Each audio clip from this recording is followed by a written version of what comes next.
فيقول الرسول صلى الله عليه وسلم في الحديث عن أبي الدرداء، حديث صحيح: ألا أخبركم. الحديث صحيح لأن هو، أنا بقول لي صحيح لأن هو غريب، معناه ممكن تستغربوا. ألا أخبركم بأفضل من درجة الصيام والصلاة والصدقة؟ بنتكلم على شعائر عظيمة جدا في الإسلام، الصيام والصلاة والصدقة، وخلي بالك الثلاثة دولت من أركان الإسلام. قالوا بلى.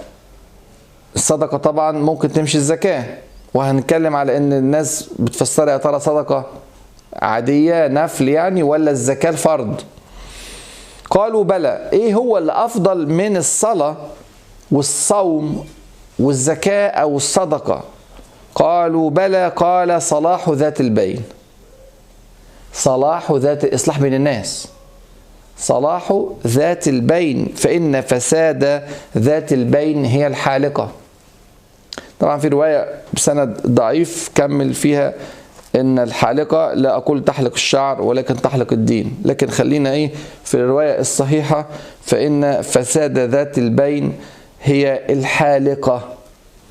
بتدمر الإنسان، تدمر الدين، تدمر العقيدة، تدمر المجتمع، حالقة.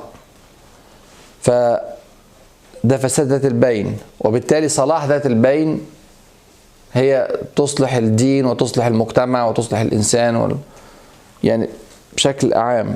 العلماء اختلفوا يا ترى أعلى من الفرائض ولا من النوافل؟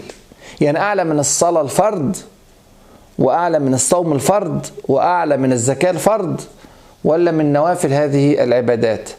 على فريقين العلماء. فطبعا لو اللي رفعوا فوق النوافل ما فيهاش مشكلة، يعني القضية هنا محسومة ما فيهاش مشكلة، لكن الرفع فوق الفرائض شيء غريب. لكن قال بعض العلماء أنها حتى مرفوعة فوق الفرائض. ليه؟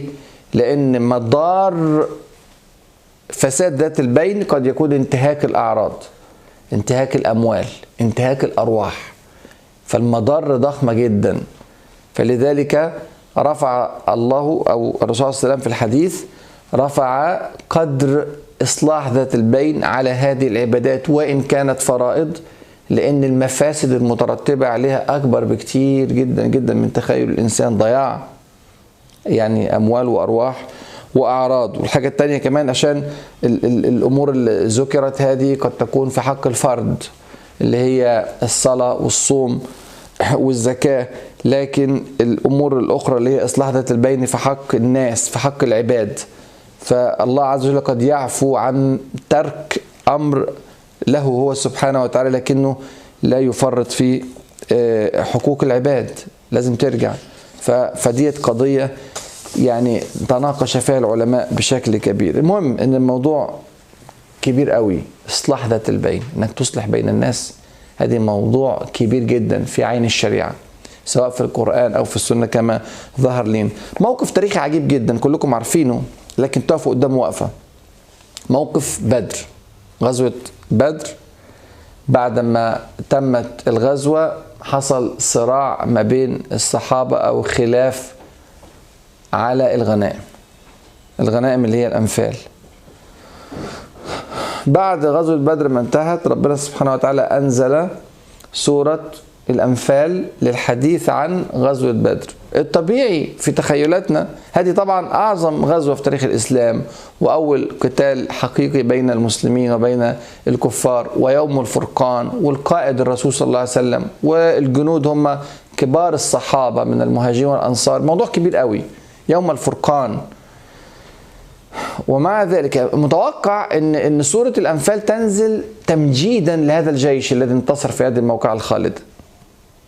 فإذا بأول آيات السورة بعيد خالص عن موضوع التمجيد للجيش، وبعيد عن موضوع المدح لهذه الطائفة من المجاهدين اللي هم عملوا الشيء اللي بعد كده الأمة هتقلدهم فيه فياخدوا أجر طول ما في جهاد مستمر ليوم القيامة.